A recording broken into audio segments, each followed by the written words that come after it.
What's going on, ladies and gentlemen? This is Midas Mulligan riding along the activity bus. Today, we have a very special guest today who's been around the game for at least 10 years or more. Mujahid Ali, what's going on? What's up, man? How you doing? I'm doing awesome, man. I'm sorry, it's Sunday, but, we don't stop riding the bus. The bus is 24/7, man, and we appreciate you taking the time out for us. You got to get your grind on, man. I know how it is. It's all right. It's no problem at all. I appreciate you guys having me on. Yo, man, it's funny because a lot of people don't know. I'll say this real quick. You knew me pre-Midas Mulligan days. You know what I'm saying? So me and you go back for a while now. I've actually known you for a while. You actually know my real name. Yes, sir. Yes, sir. Before the alter ego took over. That's all right. That's all right. Everybody's got to know who Superman is. A few people got to know who Superman is, and everybody wonders. So whatever. This is actually more like a privilege doing this interview, man, because I've known you for a while. I've watched you. And over the years, if I haven't talked to you for a year or two, every time I bump into you, it's always love. Oh, absolutely, man, absolutely. We've always had, I think, a pretty decent chemistry in terms of our friendship and, going in and getting our training on when we have and stuff like that. So, so it's easy to let time go by, and then when when you see somebody you got that good friendship chemistry where you can just flow right back into the routine like there ain't enough time, Yeah, and you know what? That is so true, man, because I got a lot of respect for you, which is why, man, even though because I have a lot of respect for you, and because I know you so well, and a lot of people know you so well in the MMA community, the striking community, I got to ask you, man, when you getting back into the cage? That seems to be the question a lot of people ask, man, to be honest with you. At this particular time, I have to say I consider myself semi-retired, I have been around the game for a long time. I'm 36 years old, and the thing is I've always had this respect for the sport, since the time that I got involved in it, where if there's ever a moment where you don't make it your priority, it's a time you need to step away and either refocus or walk away from it. And right now, I don't have that hunger and that time that, invested into my training. And I'd hate to be one of those people that's kind of, hypocritical and judging everybody else for training, like halving their training and not really putting forth the effort, meanwhile me doing the same thing. So for right now, until I can either refocus and get that hunger back to where competition, it's not just the competition that you're focused on, it's the training for it. So as much as I still have that competitive drive, as much as I still have that desire when I go in and spar to kind of be the best version of myself, right. I don't have that hunger to do it on the basis it requires to be a world champion and to actually compete at the highest of levels. And that's really what I've always done since I've started, for the most part, was put that time and attention into the training, and getting up for my 2 and 3 days, and when my body's sore, I'm exhausted, it's still putting that time in. Now it's like my body's tired and exhausted. I'm sitting back on the couch watching some world's dumbest criminals or something like that, with a box of Oreos. So and my passion right now, to be honest with you, my passion is watching other people develop. Like I really got into teaching and stuff for a while. I've been teaching for years now, but going out and helping corner guys and watching guys that I've trained with and sparred with, even if I wasn't necessarily coaching, but giving pointers to and watching them execute stuff was kind of, it's always, to be honest, even when I was competing, was still more rewarding for me than actually winning my own fight. So going out and actually competing and going out and coaching, I was always more nervous watching my guys compete than myself, and I was always more like elated or happy, or whatever you want to call it, when my guys won than if I won myself. But you've always been a great coach, though. I mean, that's one thing I can honestly say about you, because like I've watched you take a striking program who maybe only had like 2 or 3 people, and literally within 30 days there was like 15 to 18 people on the mat at any given time. Now I've personally seen that. So you're a great coach anyway, so you're going to be great at anything that you choose to do. Much thanks, man. Much thanks. You know, there's something that I've noticed, and I think a lot of people who are involved in any kind of a sport, whether it's a combat sport or, you know, something along the lines of, you know, football, tennis, you know, whatever it is, not every competitor is a great coach, and not every great coach is a good competitor. There's not many people I feel that can encompass both of those, and I feel I was truly blessed to be able to be a decent competitor, and I feel like an even better coach. And I'll tell you why. It's because, you know, I'm like I said, I'm 36 years old, and I actually saw my first UFC event when I was 19. You know, wow. You're looking at almost 17 years ago, I got involved in the sport. Now, I say involved in terms of being a fan and a follower, you know. Right. But I didn't start training until I was about 20. I started training in boxing actually about 23. You know, it's just something like, it's my first time seeing that. I knew that's what I wanted to do. You know, like people have those moments or those flashes where something happens, or it's like this like a light goes off in your head, so to speak, whatever, and you just know that's what you want to do with your life, you know? Right. And absolutely. When I saw my first UFC event, I saw it on a VHS tape. I actually rented it from a local video store that actually had a few of them in like this weird section. And you know, of course, I rented it because I was 19. You know, I was kind of a knucklehead, and you know, had my fair share of fights and stuff. And you know, the cover looked like it was just basically like, you know, sanctioned street fights. So of course, you know, me being a knucklehead, I went out and rented it, and I was just like, wow, I want to do this. You know, watching these different guys coming from martial arts backgrounds and fighting and not getting in trouble for it, and not worried about getting, you know, seriously injured or killed or whatever. You know, I was just like, this is what I want to do. This is what I want to do. And you know, of course, years went by, and I just became a fan and watched whatever I could find. But then, you know, I found out I moved down to Savannah, Georgia, and found a boxing gym and thought that'd be a great way to start. And that's where I started with it. But I've just always had such a great respect for it that no matter what I did in it, I wanted to do it to the best of my ability. And as I got better and was able to teach, I wanted to make sure I was as focused and as good at conveying my message to my students as I was learning it. So I think that's really what separates my style of teaching and other great instructors too, is that they really put as much emphasis on teaching other people as they were on learning themselves.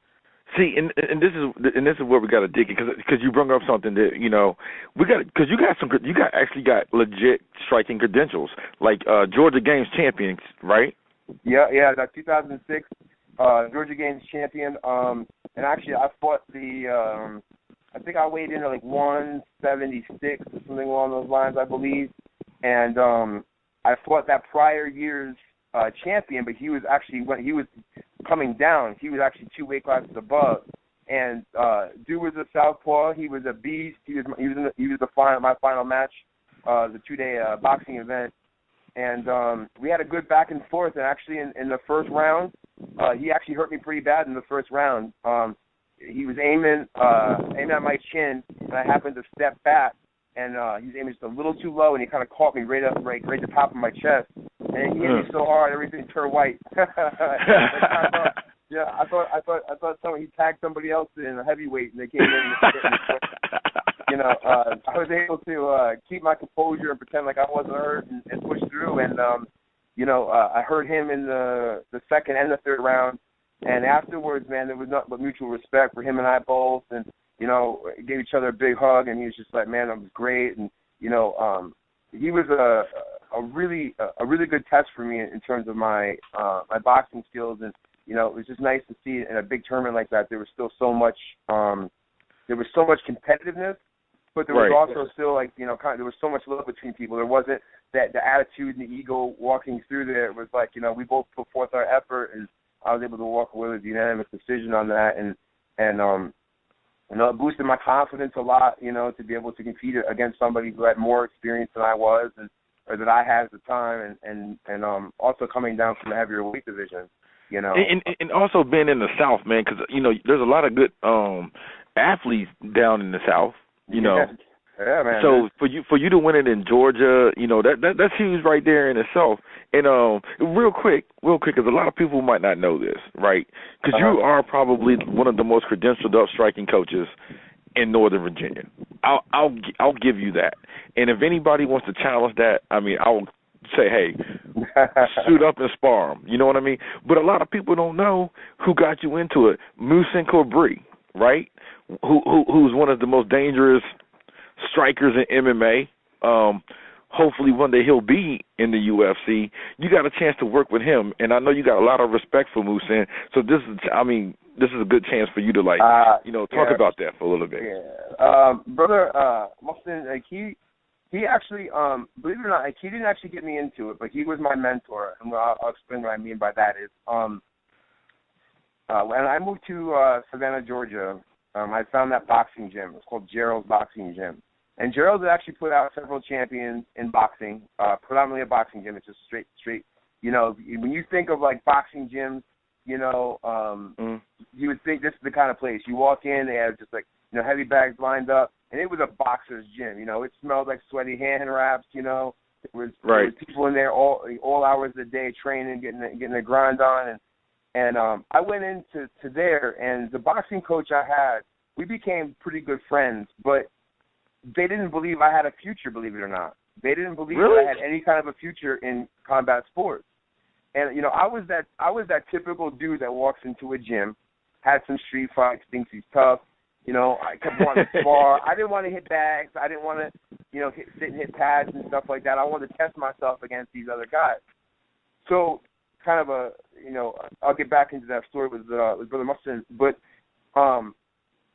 what ended up happening was I kept bugging him about sparring. So finally one day, it was a Sunday, my coach at the time, who was kind of like who was working with me, because they had various coaches in there working with different students that came through. The coach that I had working with me was like, all right, come down Sunday, we got a sparring day, some guys are coming. So I go in, I gear up or whatever, and they put me in with this kid named Al Seeger. Okay, they call him the Quiet Storm. And he's a kid competes at like 25 or something. He's tall, but he's lean, I was walking around about 190 pounds at the time. And homie, I got beat up. Like when I say I got beat up, I mean, he threw like 6,476 punches, and somehow he landed 4 more than that. I don't know how it happened, but he actually landed more than he threw somehow. I think he made me hit myself a couple of times. But the good thing was for me was my ego wasn't so big that it humbled me. It made me, like when I walked out of the gym that day, I was down on myself. I kept, maybe I'm not cut out for this, like whatever. So I left the gym, but by the time, because, in Savannah, it's a beautiful little town, and I was able to walk or ride my bike to where I was going. So I remember walking home with my gym bag, and I'm thinking to myself, you know what? Like, I'm not as bad as I think I am, and these guys who are in there sparring, they're not walking the streets thinking they're bad. You know what I mean? They do the talking in the ring. They keep everything in there. Outside of that, when they step out of that ring, they humble people, and that's what I wanted. That's what I wanted to do. So it humbled me. I kind of walked away from all the foolishness and I kind of tried to focus on boxing so much, but I wasn't learning a lot where I was at because they weren't really taking me serious. But they also knew my goal wasn't to be a boxer. My goal was to be a mixed martial artist. So leading us into Brother Musin, what ended up happening was my boxing coach called me up and he says to me, he says, hey, Mujahid, we got this guy who runs a school up in South Carolina, about 45 minutes away in Hilton Head, and it's a mixed martial arts school, and he's got a boxing program and all that. We're going to introduce you to him and see how that works out for you. I was like, all right, cool. So it's a sparring day, and Brother Musin would bring his guys down from his gym, and they would spar at Gerald. So I was introduced to him. I met him. Unfortunately, I sparred that day, which I probably shouldn't have because I probably made myself look really bad. But I think they saw that I took my beating with and I didn't whine about it. I took my beating, and round after round, just getting beat up post to post. I didn't quit. At the end of it, Musin was like, hey, come on through, check out our classes and stuff, and let's just see how things roll. Long story short, I travel up there one day. I get up there in the morning. They had like an early morning BJJ class, so we did some no-gi grappling. Right. And followed from that, we did actual rolling. So we did technique, then we rolled for about an hour, and then we had Muay Thai. So I was there. I think the class started at 9, and of course, I had no jiu-jitsu whatsoever. So I right. pretty much, I when it came to the rolling time, I was pretty much as useful as if I was a flat tire. Like I just kind of got worked over. And but again, I didn't complain. I hung in there. I did the Muay Thai. It was kind of the same thing. We did some bag work, we did our technique, and then we sparred. And I did some rounds with Masin. And at that particular time, I had realized what Muay Thai was about when after, 1 or 2 leg kicks, I had thought somebody had actually cut my leg off. I couldn't feel it no more. But so after the training was done, I'm limping out of the ring, I'm beat up. Masin was like, hey, a couple of our guys are going to go out and we're going to grab some food. Come with us. So I was like, all right. So I roll out with him and we grab some food. And he explains to me, what he felt about my performance, which, right. He's a very outspoken individual, and he'll tell you what he feels. But he also knows how to be kind. So he was more or less like he in a very roundabout way, in a very kind way, was like, you stunk up the place. You know what I mean? And he was like, you got 2 left feet, and but he's like, you got heart, and you're learning. Like I saw you processing and learning this stuff. So he says to me, we got a live-in program. They had some dorms in their old gyms, and we've got right. 1 bed left. If you want to take it, it's yours. I literally, like, when I say this, almost with no exaggeration, I went home. I think that was on I forget what day of the week that was on. I can't remember. But I literally went home. I called my landlord up. I just moved into this apartment. I had repainted the place, was fixing it up, bought new furniture. I called my landlord, said, keep the furniture and stuff. I need to move. I got a great opportunity. Keep my security deposit. I packed up like a suitcase and 2 bags, and the next day or 2, I was at his gym, and I moved in. And that's crazy. And I spent years there at that point. I spent years there just living in the gym and training, nonstop. Literally living. So when most fighters say I live in a gym, you literally lived in the gym. Yeah, man. I'll tell you, our dorms was a fancy way. Like we had our first gym. It was a total fighters gym, man. It was like a little warehouse type thing, and it had not even a warehouse. It was like kind of like it was whatever. It was a smaller warehouse, but it had like a little loft area to store stuff. And that loft area was 3 mattresses back to back. That's what it was. That's what we called our dorm. So I was living with 2 other stinky fighters, and above mats.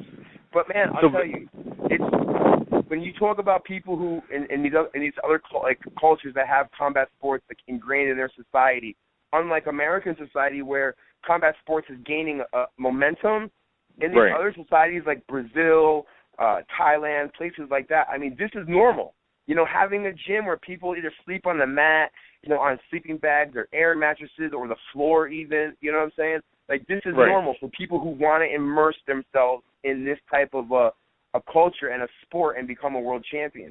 Because what it does is if you do it the right way and you're living in a gym, you're focused, only on that. You're focused on, you're in the gym, so it isn't like you're away from it and you're able to get caught up watching TV and stuff.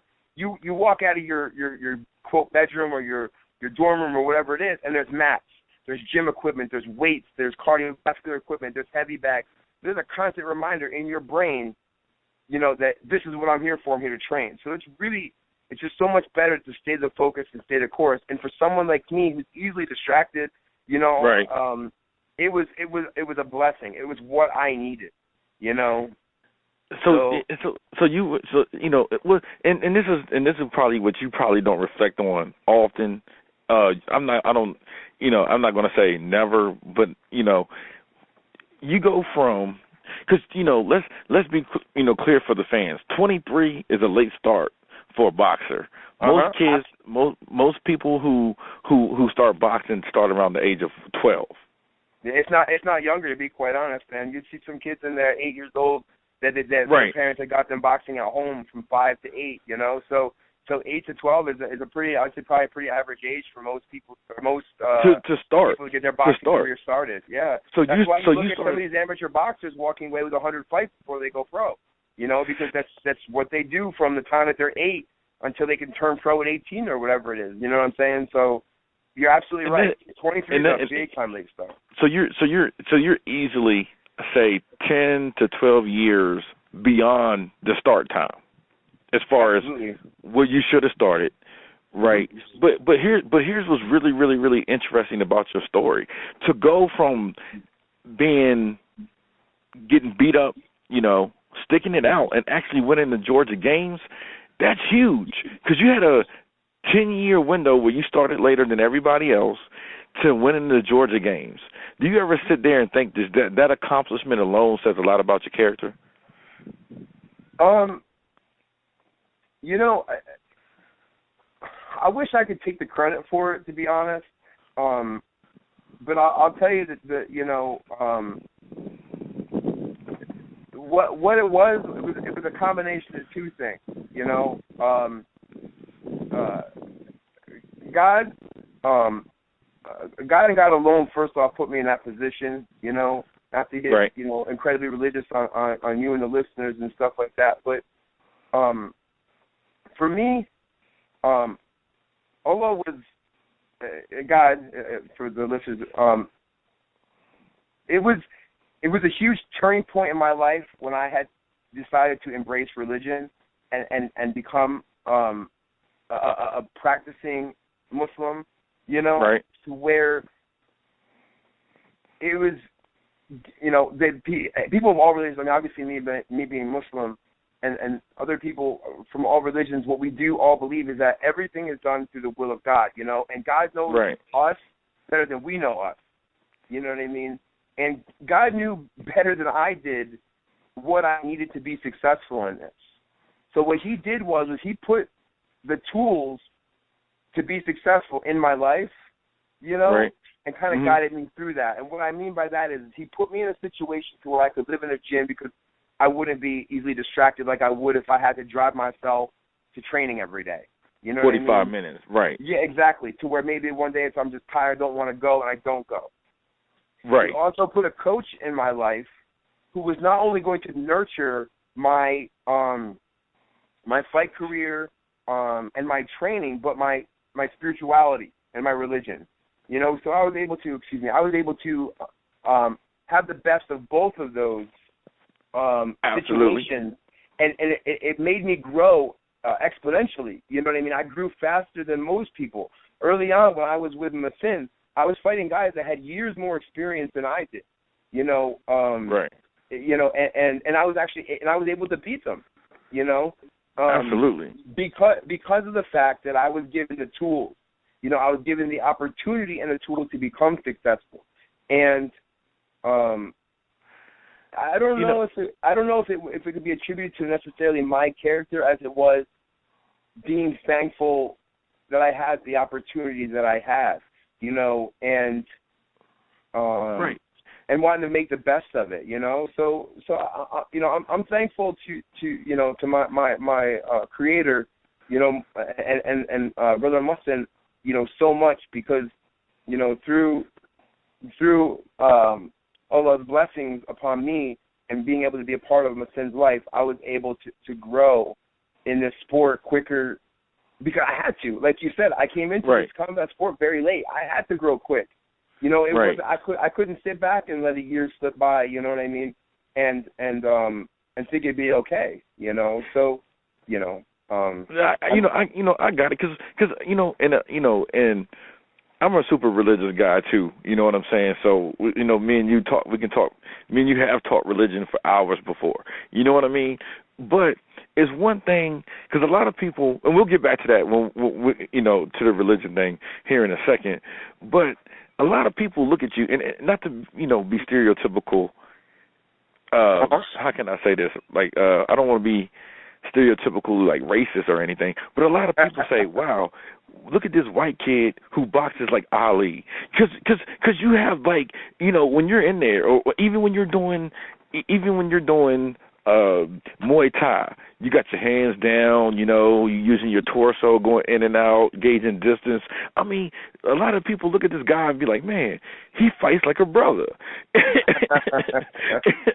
And now I guess they for the fans who, because there's like 3 people who said that to me before, and that, I know they're going to listen to this, so that's probably why. Like, growing up around, living in Georgia and training with the brothers, you probably picked up some of that. I know somebody at least had to call you white chocolate before.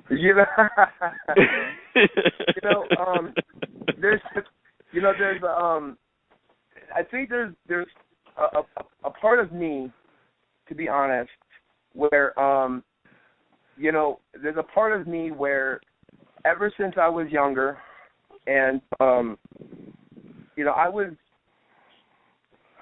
always more comfortable around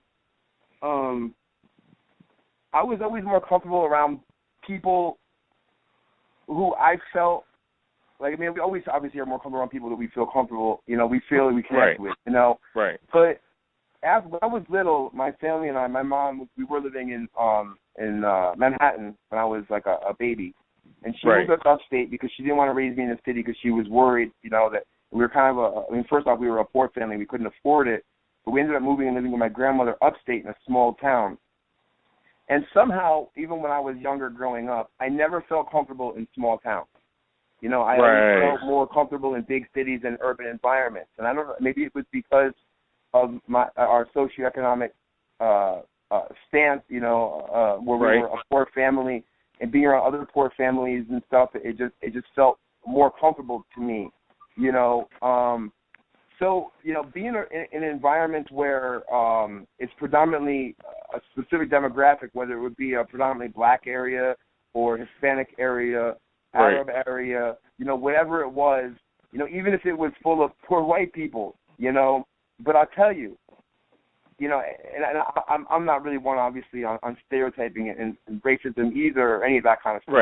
Right, absolutely. But I felt more comfortable in an urban environment, around my friends who were, African American, who were Hispanic or whatever, than I did around white people, and the reason, and I say that, but let me put that caveat to it, is that when I say white people, I don't mean Caucasian.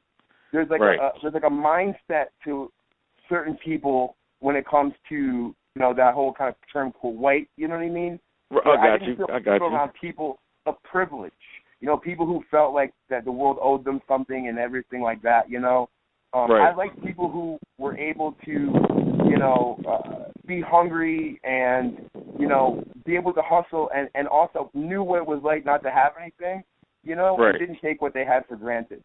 I always, and so, being around, the brothers down south and stuff like that, it was easy for me, it was an easy transition, and I'm the kind of person, man, to be honest, I can get along with anybody. I don't really care. That's true. I don't care what your religion is. I don't care what your ethnicity is. I don't. For the most part, I don't care what your politics are. Obviously there are some things I'm pretty testy about. But outside of that, if you're the kind of person that just wants to see the world be a better place, you know what I mean, and you're the kind of person that wants to be able to see, the people that are in our country and other countries suffering, see some end to that, and your goal is to kind of leave this world hopefully in a better state than when you were here.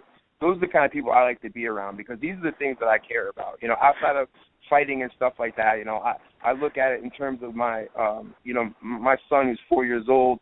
I want him to have, more opportunities than I did. And I hope to leave him in a world that's better than when he came in.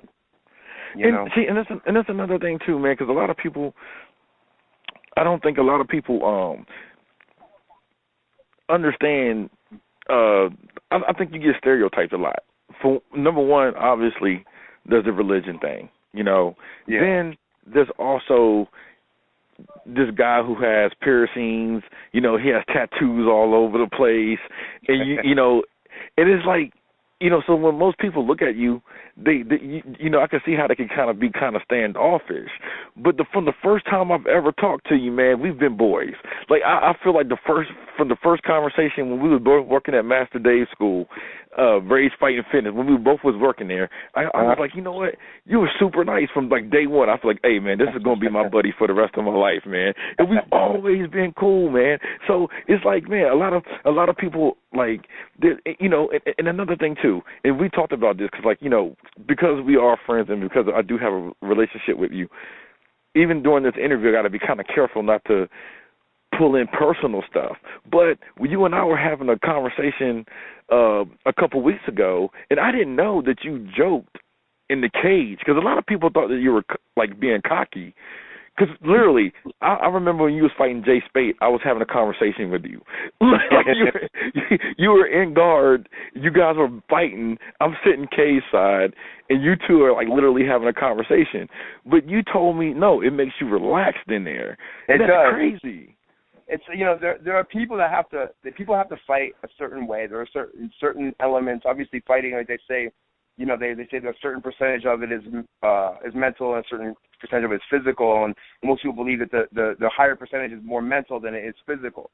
And I'm one of those people that believes that. I believe that the mental game is far superior to the physical game, because if you can break somebody mentally, they might be technically better than you, they might be stronger than you, but when you break them mentally, their mental side shuts down everything else.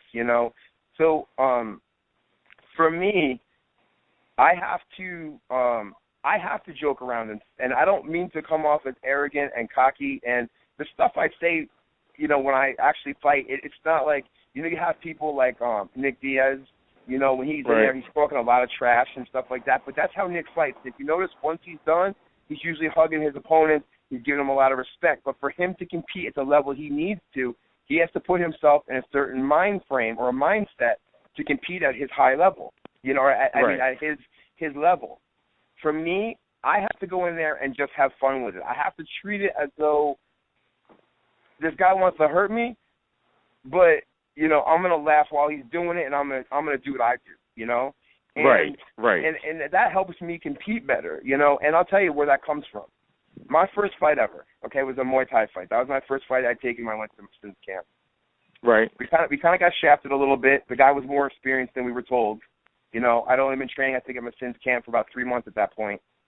And we were like, the guy, we were told the guy's real green, he's real new, whatever. We got there, we found out he was more experienced than we had, we were told. But I was like, it's a fight, we're going to do what we're going to do. So we get there, I warm up, I walk out. In the stare down, when the ref brings us to the center, we're staring at each other. I'd look like a mini Vanderlei Silva. You'd have thought I was just about to eat alive. Homeboy, straight up, I didn't. Don't tell me you started laughing. Like my coach is yelling combos, and I'm thinking to myself, I'll take a number 3 with a large fry. You know what I'm saying? Like my brain was just not there, and I got TKO'd into the second round, and I'll tell you, I didn't hit this dude once. Not one time did I land a single shot. And I really, it broke me mentally, because I was just like, wow, I'm really not cut out for this. And I actually I walked away from training for about 2 months. And I remember I contacted Musin up about 2 months later, and I said, I realized that if I quit everything that I do when it doesn't work the first time, I'll never succeed. Can I come back and start training again? And he was like, come on back. So I packed up my stuff and went back and I started training, and I took my next fight about 8 weeks after that, and I ended up knocking the guy out in the 3rd round. And wow! And then I went undefeated for another 6 years. Go ahead. I'm sorry. No, I was just gonna say is that I just, there's just so much mental to it. Oh, so my point being was the fight that I went out and I knocked that kid out in. When I was walking out to the ring, it was another Muay Thai fight. Musin said to me something, and it sounds so silly, Most people be like, oh, well, how is that profound? But it was profound to me. He said to me, have fun. Wow. That's what he said, have fun. And you know what? for some reason, it really did resonate with me. Like, it just kept ringing in my head for some reason as I'm walking out to the ring. All I kept hearing him say was, have fun, have fun, have fun. So I got in there, and I did. I didn't have any pressure. You know, I went in and I just had fun with it. And that evolved, for me, it evolved into being able to talk to my opponents, to talk to people in the crowd, to, you know, to be able to talk to judges and stuff like that while I'm fighting.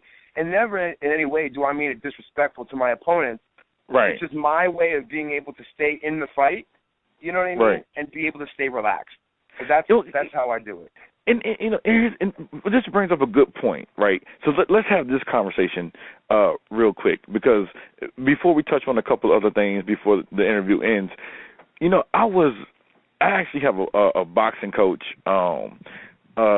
Mike Dolman. You probably seen him. Next Generation Sports. I know Mike. I mean, we don't know each other well, but I know who he is. Yeah, you know who. Yeah, and he told me one time, and when I first started, you know, boxing with him, he said, hey Matt, everybody has a style, and he was really good at taking what a fighter had, because, you know, especially when it comes from boxing, everything's so traditional, right? Everything. His philosophy is the greatest fighters always did things differently, but effective. Like Ali. Ali never had his hands up, but everybody could say he had the best defense because you couldn't hit him. You know, Floyd Mayweather has like the Philly shell, you know, which is so unconventional. So he was really good at taking somebody like what they did and not try to like put them in a box and say box this way. Or, you know, if you're a southpaw, because like I'm a southpaw, most boxing gyms, you know, back in the day, they would try to make you conventional, right? Yep. And stuff like that. So where did you get that from? Where did you get that non-conventional defense? I mean, it's hard to find you in a phone booth even if you had GPS. Like, I mean, I've literally seen you stand there and guys throw 3-4 punch combinations and literally miss, and nothing you did was conventional. The shoulder rolled in, you know, just moving your head. Like, where did that come? Was that part of having fun in there? You know, it's been one of these situations, man, where, you know, I'd have to sit down and count them again, but I think I'm up there about 30 fights total.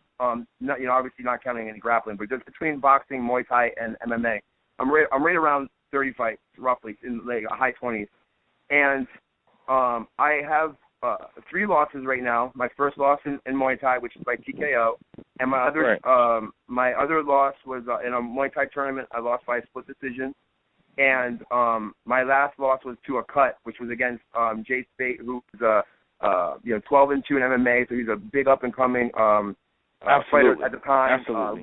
Great grappler. Very. I had a great experience in terms of our back and forth. You know, he was very respectful towards me, and I had a lot of respect towards him. I actually, you know, as much I lost the fight, but I had a good time while it lasted. But you know, my like style, so to speak, or whatever, really, I still attribute it, even though I haven't been with Mustin's camp for a long time. Right. You know, I attribute to him because what he did was, you know, for those that don't know, Mustin Corbry is a elite extreme veteran. Fought, I believe, in Strike Force. He's fought in Glory. You know, I mean, this guy's had over 50 fights. You know, probably the only guy. What's that? Probably the only guy in the history of MMA to hit a rolling knee bar. I mean, yeah. I mean, you watch this guy's highlight reel. I mean, it's so surprising to me that he has not. I mean, he's a WEC veteran, and he didn't make it to the UFC yet. And it's one of those situations where it does make you realize that sometimes the best guys, you know what I mean, aren't in the position that they should be in. And this is where we have our faith in Allah, that, you know, that there's a reason for this. You know, this is what's best. And I know that, you know, Brother Mustin is you know, he's grounded and he's rooted firmly in his faith, and he's going to keep grinding and keep pushing towards that goal. That's just the way he is, you know. And, what about that? Go ahead. Well, speaking of that, you bring up a good, interesting thing. A lot of people don't know, you was one of the first from Virginia to try out for the Ultimate Fighter. What about that experience? Because I personally, for sure, thought you were going to make it. You know, I kind of did too. As I thought when you look at me, like back then, obviously this was 2009. Back then, when you look at it, you know, the show was a lot about selling points for people. So as much as I wasn't as experienced as some of the guys that were trying out, you know, in terms of how many fights I had, you know, I feel like, you know, here's a guy who's, you know, it's a white dude with tons of tattoos, is a devout Muslim, you know, been fighting. Right. He's a Golden Gloves champion, a Georgia Games champion, you know, and I really thought that between all that stuff that I'd have a good shot at making it. But you know, it wasn't what God willed for me, you know, right. It kind of bummed me out a little bit, to be quite honest. You know, I really put a lot of hope into that. I remember situation. That. But you know what? It didn't break me. You know, it set me back a little bit, but it didn't break me. What ended up actually happening, to be honest, was I had issues with my left elbow. I had tendon issues in my left elbow. And during the grappling rounds, the guy that I was actually picked to go with, very strong dude. I don't know who he was. Just another guy trying out there. Very, very strong dude. And he was in my guard. He had passed the half, and I was trying to get my guard back. And I remember pressing on his knee to get my full guard back. And as I pressed, I felt my elbow, and it just started burning really bad, and I had kind of no strength left in it. And I got back and had an MRI done, and it turns out that I had a bunch of torn tendons. I was in bad shape. My tendons and stuff were in bad shape, and I ended up having surgery. Oh, yeah, because I remember everybody and their mom was talking about that. They're like, oh man, because and I was like, you know, a big fan of yours too, you know, because like, you know, working together and everything. And I was telling everybody, man, Moo gonna be on the Ultimate Fighter. I was telling people as if you was already on the show, you know. So I was like, oh man, and I remember I was hoping, homie. You know, I really was. I got to go out there and experience it. And the cool thing is, though, man, is that whole experience was great. You know, I didn't have the money to afford the trip out because it was in Los Angeles, and I hate planes. I'm terrified of planes. They don't make sense to me. You took a train, remember? Yeah, I did a fundraiser actually, and I had a lot of students come. I did a Muay Thai seminar to help raise some money. Sensei Nima, I just met him and Sensei Najim, and they'd actually donated some money to help me get out there. So, you know, I had a lot of friends that really wanted to help make my dream come true, and they actually did. They were able to give me enough money to travel out there round trip by train, you know, have some money for food and stuff on the way. And, you know, out there I met up with some really great people that I had didn't have close relationships with, but I had known through the fight circuit from Master Lloyd Irvin. There was George Lockhart, who does a lot of weight cuts for people, a mixed martial artist, a very talented guy in his own right. Ron Stallings and Sharon Thompson, who's local to Northern Virginia as well. So I got to spend some time with those guys the day of the tryouts and stuff. We walked around, we talked, and I got to, you know, just to hear their stories and, you know, their wishes and stuff like that. And so it was it was a good experience, even though it didn't turn out the way I wanted it to. You know what I mean? Right, and I mean, but this is like, you know, and this is the thing, because, like, I've been around for a while now, too, you know, and I was like, guess what? Not a lot of striking coaches have your credentials. Like not a lot of striking coaches say, I'm a Georgia Games champion, I'm a Gold Glove champion. You know what I mean? So I think you got the extra advantage of, like you say, knowing what that fighter's been through. Yeah, absolutely. You know? And I've seen you. I'm not going to name the guy's name. I'm not going to name his name because I don't know how he'll feel. But I've seen you take a guy at Rage Fighting Fitness who was just okay, and you turned it. You believed in him. You gave him confidence. What happens to be Gabe Bingham? He loves you. I can say his name, but they loved you as they loved you as a coach. So it's like I think that's a great connection. That, you know, if somebody walks into the gym and gets their butt beat, you can be like, hey man, I got my butt beat the first couple of times too. You know what I mean? And Absolutely. have a coach that understands about, hey, the very time I put my first pair of gloves on, hey, I got whooped. You know what I'm saying? So, and you have a lot to offer a younger person. You know what I'm saying? So, your MMA career is not done, is it? Like I said, earlier on, I don't know. Right now, I say that it's. I don't. On occasions, I've said I was retired and I was done, but for right now, I'm saying it's just on hold. I am older and stuff, but I have such a respect and an admiration for this sport and for the people that do it and take it seriously. Right. That I want to be able to maintain that, and live that. I want to be that. Don't get mad at me for stating the obvious here. You know what I'm saying? But when are you going to open up your own school, man? Here's why. Because you probably are the best striking coach in the state of Virginia. In your area, you are the best striking coach. So now, if you're done, which I totally understand, like if you don't want to fight, you don't want to fight. You know what I mean? But you still got so much to offer the MMA world, the kickboxing, the boxing world. You know what I mean? You got a lot to offer. Believe it or not too many people can say that they're a Golden Glove champion. Yeah, it's great for the resume. It really is. For people to see that and to know that I went out and competed at that level and stuff like that. But I'll tell you, the one thing I feel about myself is a lot different too, and a lot of people don't realize about me anyway, is the fact that I'm versatile. So meaning, what I mean by that is I can teach. Because I've trained. Now I'm not known for these specific areas, but I've been doing them long enough. For instance, I'm a purple belt in Brazilian Jiu-Jitsu. I've been doing no-gi for way more than I've done gi. I've probably got maybe 3 or 4 years of gi experience in, and then, obviously, about 9-10 years of actual no-gi grappling experience. And first of all, Master Dave Trader gave you a blue belt, and you know as well as I do that. Yeah, he ain't handing belts out. He's not handing belts out. Yo, you could be doing jiu-jitsu for 3 years and still be a white belt. Trust me. Dave Trader's no joke, man. Dave Trader's jiu-jitsu it's fantastic. He's sick, man. He's a little dude, but man, he feels like he's 500 pounds when he gets on top of you. So. Oh my God, man, he's so sick. And when you got your blue belt from him, that's saying something. That's saying that, like, and I'm not saying it because I like Master Dave Trader, but Master Dave does not give out belts. On the regular. No, you have to work and earn it, and you have to earn. And when I say earn, I mean blood, sweat, and tears.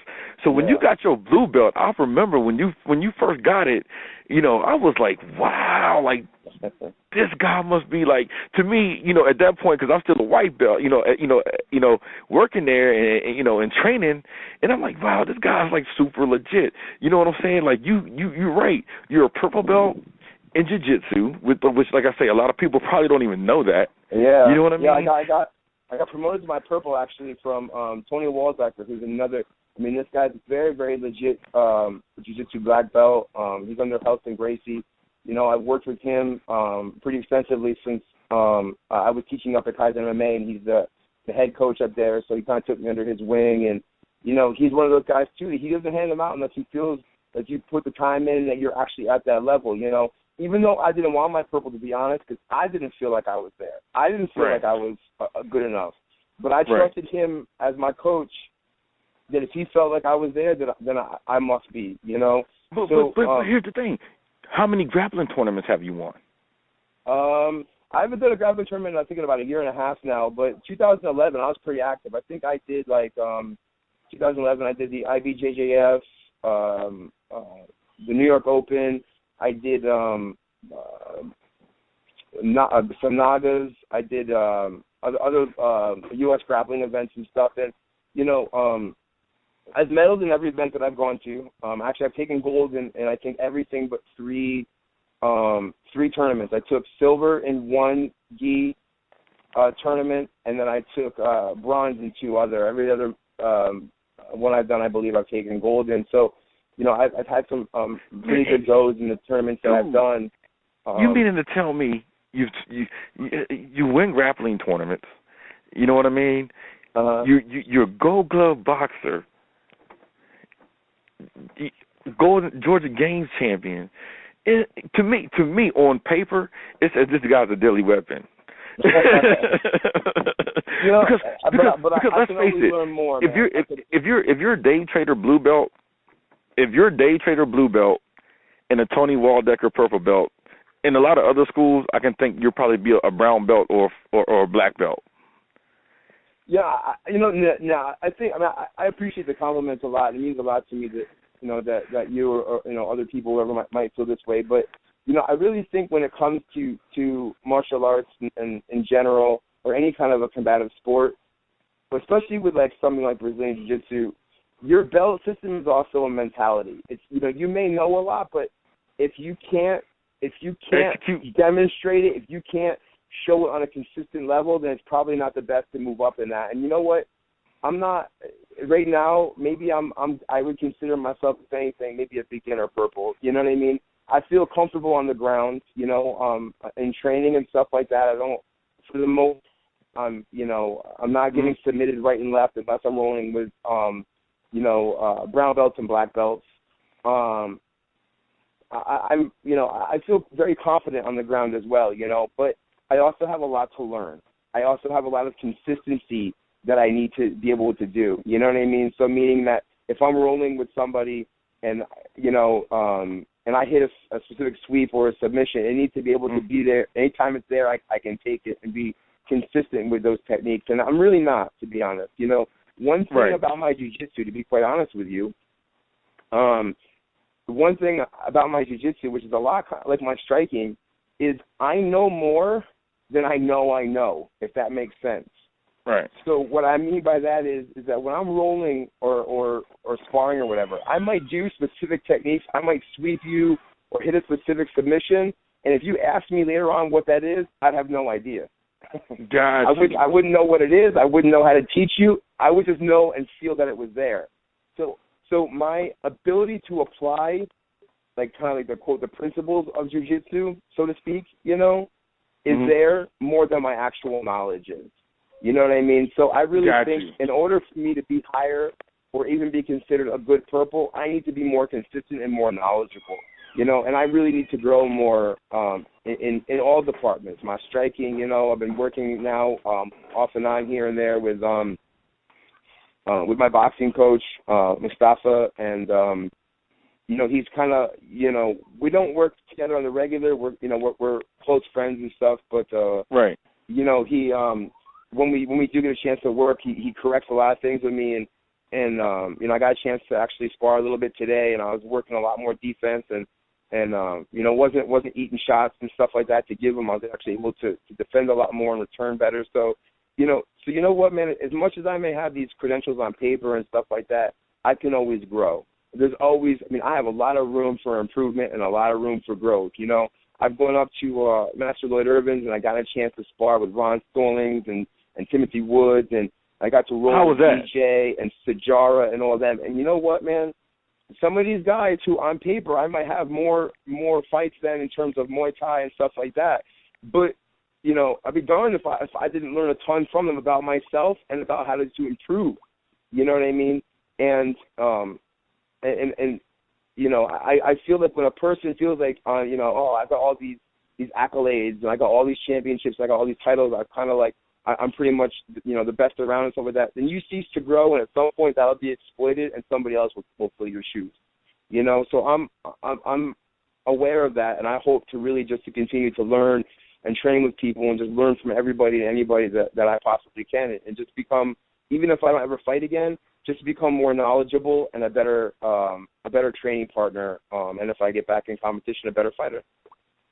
Well, we'll see. No, that's how was that experience of fighting at Master or sparring at Master Lloyd School? It was a great experience. Master Lloyd, he's very strict in his the way he runs his programs and his sparring. His classes and stuff like that. But that's good. That people fall in line. There's less dilly-dallying. People aren't talking and hanging out. They're there to get their job done. This is their job. These guys fight. You know what I mean? This is what they do. You know what I mean? And he runs a tight ship. So, man, when people come in there, there's no just hanging out, slowly wrapping your hands, skipping jump rope or skipping the warm up. I mean, you're there. You know, he had a sign up at his school last time I was there. It says, if you're on time, you're late. If you're 5 minutes early, you're on time. You know, and I'm like, and for someone like me, I mean, don't get me wrong, that's on time or late. You know what I mean? Like, I'm almost never 5 minutes early. But I like that because the people who were there regularly in his school knew that philosophy was true with them, and they were there early. You know, so when class began, as soon as that bell went off, their jump ropes in their hand, they were already jumping, you know. Whereas other schools where it's a little more lax and stuff like that, you know, you have people rolling in 5 minutes after, jump rope is almost done, they slowly wrap their hands so they don't got to jump because they don't like jumping rope. You know, people kind of slack off and they miss the importance of this stuff. They think jumping rope is just to get a sweat. They don't realize it helps build coordination, helps build stamina, helps build your calf muscles, you know. And right. But it was a great experience, you know.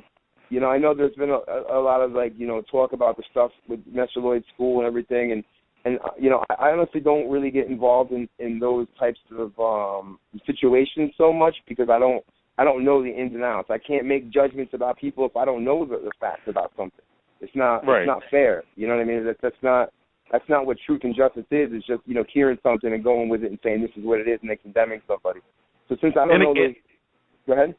And again, like, and I'm sure, like, when you was up there, like when I was up there, man, it was nothing but professionalism, courtesy, love, and good times, jokes. You know what I mean? So you can only go. I mean, I wasn't part of, like, the inner circle. You know, like, I would see, like, Mike Easton out or like DJ out or you know, Master Floyd. You know, they would know me. I would know them. We'd give each other, you know, hey, how's it going? Hope all's well, stuff like that. It wasn't on, like, the cool kicking it level, like we was calling each other every day, going out and getting coffee and stuff like that. You know what I mean?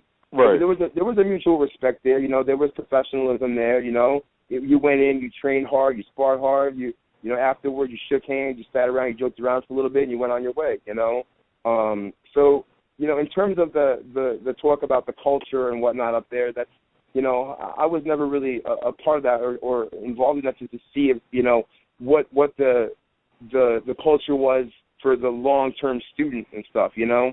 But for the person that popped in on the irregular here and there, you know, I was given a lot of respect and a lot of courtesy, and I was treated decently, you know. So, you know, I got a lot of respect for the guys that put their time in there and that train there. And but for someone like me, that's not the right environment because I don't take it seriously. And when you're up there with a guy like Master Lloyd, whose goal and job is to build champions, you got to put forth that effort. You know what I'm saying? Absolutely. And like you said earlier in his interview, you know, giving people the tools to be successful and stuff, and that's what he does up there. He's giving his students those tools to be successful. So like, again, man, like, you have some successful tools. Again, when are you going to open up a school, man? You know, when money allows, you know, it's really I had a you know, a few years ago, I had somebody who was willing to kind of finance it. Right. Okay. Sorry, I would just I know our timing is coming up here soon, so I may just, you know, make this quick. But I had somebody that was willing to actually finance a location more or less, and my job would be to kind of run the program and, you know, maybe get instructors in for like jiu-jitsu and judo and whatnot who were more accredited than me to run a program like that. And you know, more or less, my job was to run it. Their job was to finance it. And when it comes to business, this guy, you know, he owned a business, a multi-million-dollar business of his own already. You know. Okay. And so he knew what it took to be successful. And he actually had real estate agents out there looking for locations that were kind of untapped areas where we wouldn't have a ton of competition, and we also wouldn't be disrespectful to other gyms by being in their, you know, in their not demographic, but they're, you know, in their vicinity, stealing any students away. And money, it was too expensive, you know, or we found locations that just weren't going to be able to draw the kind of students that we would need. You know what I'm saying? Like, it's kind of remote locations, and like they always say in real estate and business, location, you know, and that's the key. So, you know, when money presents itself again in the right location, I think pops in, and then it would be nice, you know, it would be nice to be able to run a school and, you know, have a successful, but at the same exact time, right now, man, mixed martial arts in the DMV is starting to blow up. You know, it is. You're getting a lot of schools. I mean, you've got, just to name schools, I have no problems with any schools out there, to be honest. You know, I always joke around and say I'm kind of like the ambassador of the Northern Virginia area, where like I don't get involved in politics. I like people from all schools. You know, I got friends and training partners that come from all schools. But you know, you've got some Yamasaki schools around here that got some great talent. You've got some you've got Leo Dalit schools with great talent. You've got like Pentagon MMA. You've got Nova MMA. You've got Master Lloyd School, which is obviously, it's in Maryland, but right across the DC line there. You've got Beta Academy out of DC. You've got Vanguard Gym. You know, you've got all in this area that I'm not sure this area really needs another one. You know, of course, you got Kaizen now. Kaizen MMA, their guys coming out of Falls Church in Fairfax. You know what I mean? Right. And you know, I hate to kind of name drop because I taught there for so many years and kind of started their Muay Thai program. But you know, they create a good atmosphere for their guys. They open their doors to people from other schools to be able to learn and grow with, and that's, you know, essential. You know, is to being able to cross train and learn. That's key. Yeah, and shout out to Sensei Nima too, man, because he's giving me a lot of good advice. Man. He's a great guy. You know, I think that a lot of these schools, you see the more successful ones, the more successful fighters, they have their set school, they have their structure, they have their coaches that they stick with. But to notice that somewhere in their training program, they're cross-training with people from other gyms. You know what I mean? In these specific areas. You know, some guys who, you know, when they're not actually fighting, they might travel up to New York to train with Marcelo Garcia, you know, to get their jiu-jitsu better and stuff like that. And so they branch out and they're able to, you know, find different systems and be able to grow as fighters. And this is something that Sensei Nima has done. You know, Freedom MMA does it. They get guys from all kinds of different schools that are able to kind of mesh together and give each other different ideas. The guys from Disciple, you know, I've gotten a chance to meet several of them, and they've been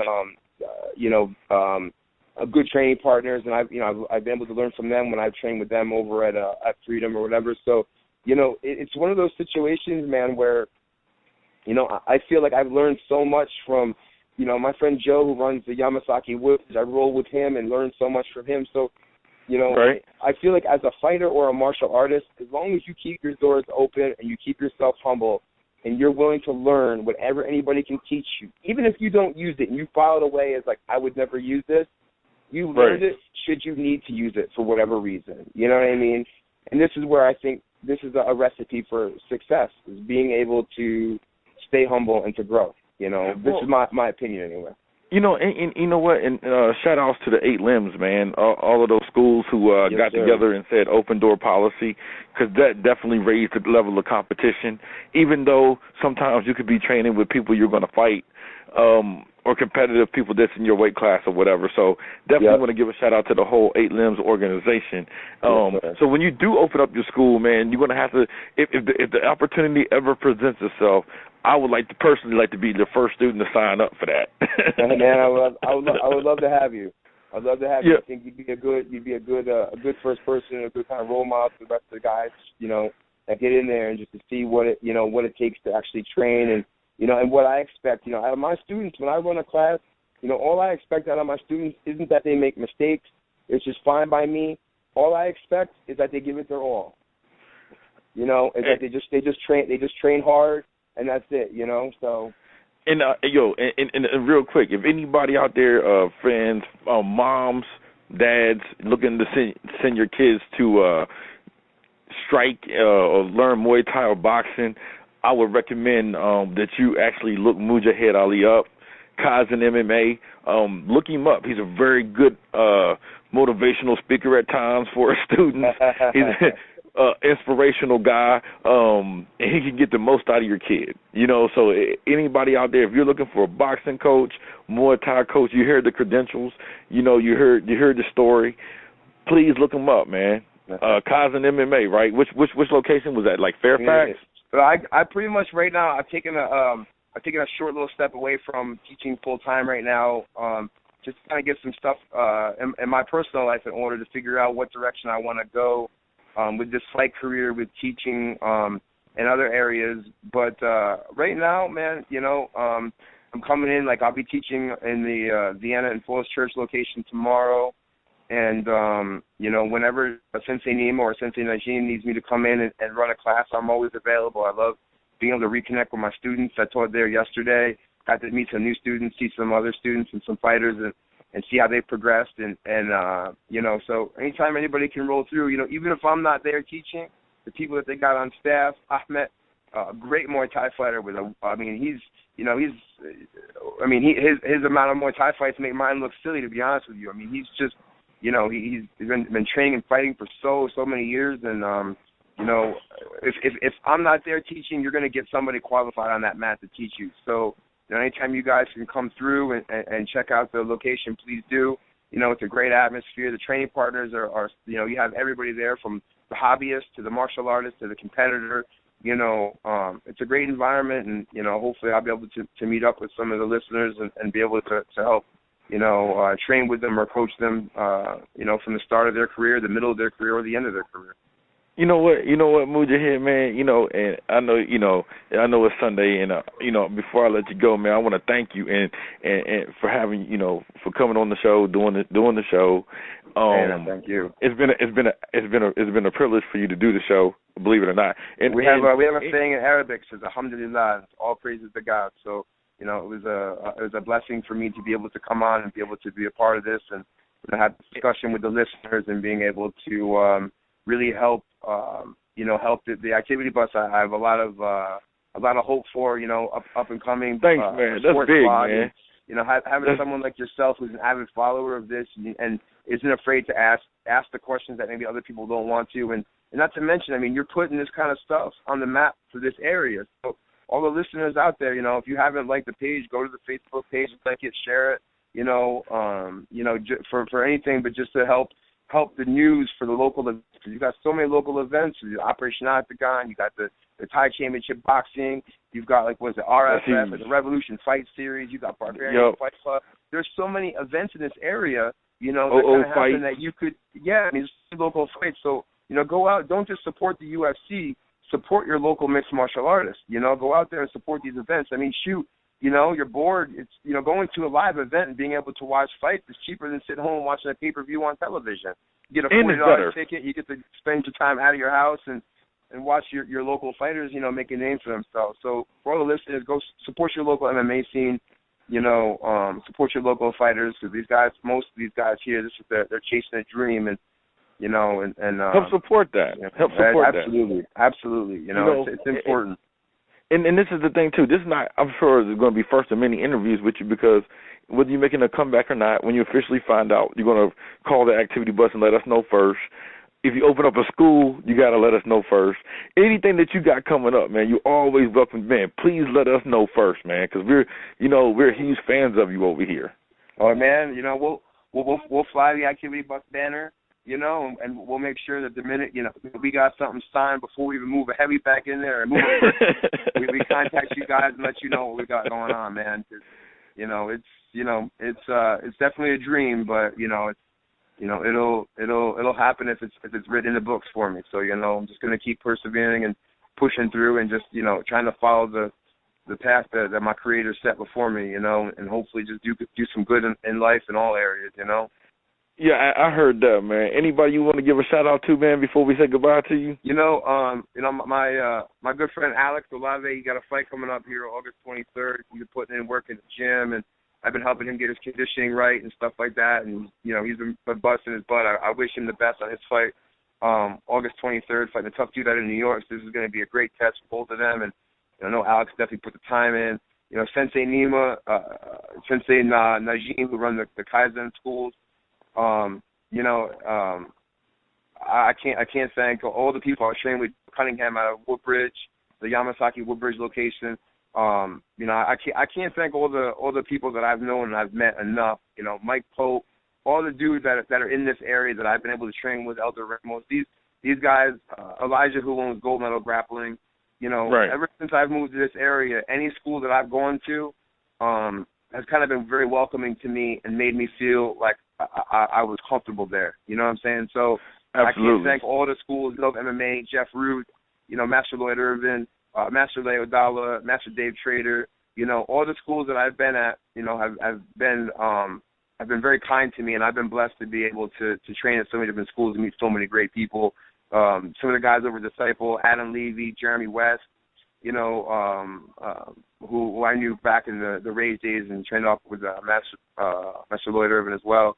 You know, yo, shout out to Jay West, you know, too, man. big shout out I love to Jay West and the Activity Bus. You know? I appreciate that. You know, it means a lot to you know, for someone like me to come on and be able to hopefully reach some listeners and be able to you know. Oh man, no doubt, man, no doubt. Because this is one of my favorite interviews to date, man. Because a lot of people, they wanted to know about you. You know what I mean? They want to know, like, who is this cat? You know, there's a lot of misconceptions out there. You know what I'm saying? Being a white guy with the tattoos things. You know, being Muslim and all of that. You know, so people wanted to know. You know what I'm saying? I mean, I'm just being honest. You know, some people just you know they see me and then they see that I have an Arab name. And they're just like, they don't get it. They're like, wait a minute, this dude, Mujahid Ali, he's a white dude with tattoos, and he's Muslim. And, you know, a lot of people they ask, you know, they don't know. They say, you pray 5 times a day? Yeah. I say, yes, I pray 5 times a day. They say, you fast? I said, yes, I fast. You know, I said, you know, and this is where I hope, much like fighting, I hope I'm able to break those like stereotypes, you know, that people have. That, right. You know, that I mean, yes, I have a beard and stuff like that, but, you know, they think that, you know, Muslims have this like this hardcore, like, and yes, of course there are people who are more strict than others in different areas and stuff like that, but that the core principles of any person who's religious really is their connection, their belief in God, and obviously what you do within your religion, those are the variables, you know what I mean? But, you know, I take my religion more serious than most anything, and it means the world to me because it saved my life, you know? And through my religion, I was able to become a better fighter. I was able to become a better person, and you know, and I got a 4-year-old boy who I want to grow up to know that, you know, being a Muslim is a blessing, and that, you know, his job is to show the world that it means being Muslim means being a good person and caring about the world, caring about God's creation. You know what I mean? And through helping all people, regardless of their ethnicity, regardless of their race or their religion or their nationality, any of that. But that we help people and that we show that you know, we have such a importance placed on having a light heart, you know, and being able to care, you know. So you know, I want to, you know, first shout out needs to go to Allah subhanahu wa ta'ala, God, the one and only God, and his ability to bless me and make me feel like I want to try every day to be a better person and a caring person, you know. Right. And to of course, to you, Midas, and everybody else, I really appreciate it. And also those that listen and maybe take a little bit away from this, whether religious training or otherwise, I hope somebody's able to listen to it and it helps maybe give them some more hope in their life, whether it's their fight career or otherwise, you know.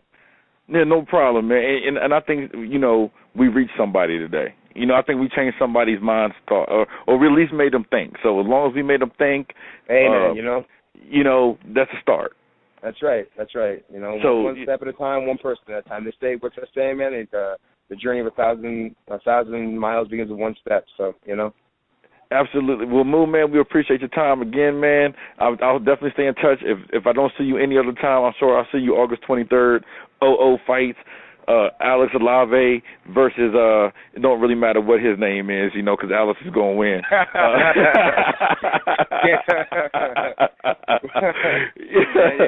It's going to be a good card. You know, it's going to be a good card, man. It's going to be a good card. All right, Moo, man. Take it easy, man. I appreciate the love. Enjoy your All right, later. Enjoy your Sunday. Take care. All right.